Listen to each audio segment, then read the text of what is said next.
예, 다시 확진자가 늘어나고 이에 따른 의료진의 부담이 커지면서 무증상 또는 경증 확진자들은 집에서 치료를 받는 자가치료가 확대되는 분위기입니다. 의료체계 부담을 줄일 수 있는 대안이지만 동시에 환자 관리에도 우려가 제기됩니다. 그래서 오늘은 그 장단점들을 따져보겠습니다. 자, 윤슬기 기자, 어떤 경우에 자가치료가 허용이 됩니까? 네, 당초 자가치료는 이 무증상 또는 경증인 12세 이하 아동이나 보호자가 대상이었습니다. 이 자가치료를 최근 서울시와 경기도는 무증상 경증 이 성인으로도 확대하고 제주와 강원은 시범 도입할 방침이죠. 지자체마다 자가치료의 기준은 조금씩 다릅니다. 예, 상태가 아주 심각하지만 않다면 환자 입장에서는 집에서 치료를 받는 게 좋을 수도 있겠죠?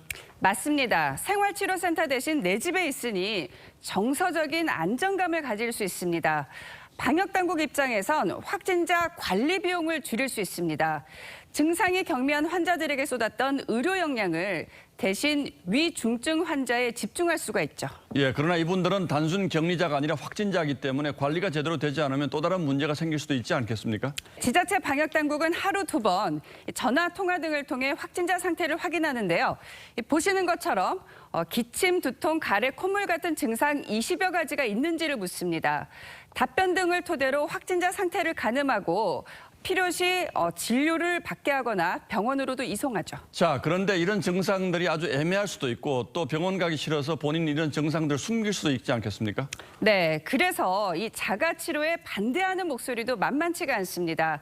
생활치료센터에선 보시는 것처럼 이 CCTV 등을 통해 철저한 확진자 관리가 가능하죠. 예. 반면 자가치료자는 정말 외출을 안 하고 격리 지침을 따르는지 확인할 방법이 마땅치 않다는 게 문제입니다. 이보다 더 큰 우려는 응급 상황의 대비가 어렵다는 건데요. 들어보시죠. 산소가 부족하면 숨이 찰 것 같죠. 증상이 없는 사람도 많아요. 혼자 사는 사람이 갑자기 나빠졌을 때 자기도 어떻게 할 수 없을 경우가 있어요. 그리고 환자가 위험할 수도 있지만 환자가 아닌 보통 사람 입장에는 내 이웃에 확진자가 있다. 이건 또 다른 문제 아니겠습니까? 네, 그래서 이 허허벌판에 캠핑용 차를 생활치료센터로 개조한 사진을 준비를 했는데요. 예. 코로나에 걸리면 무조건 사람들로부터 격리되는 게 그동안 원칙으로 여겨져 왔죠. 그런데 자가치료가 확대된다는 건 이처럼 격리되던 이웃들이 옆집에서 생활한다는 얘기입니다. 이를 받아들일 마음의 준비도 필요하다고 전문가들은 지적하죠. 한 명 발생하면 전수조사하고 있지 않습니까? 옆집에 코로나 환자가 있으면 어떻게 되겠어요? 국민들의 불안감과 혼란 어떻게 할 거냐? 정부가 국민을 설득.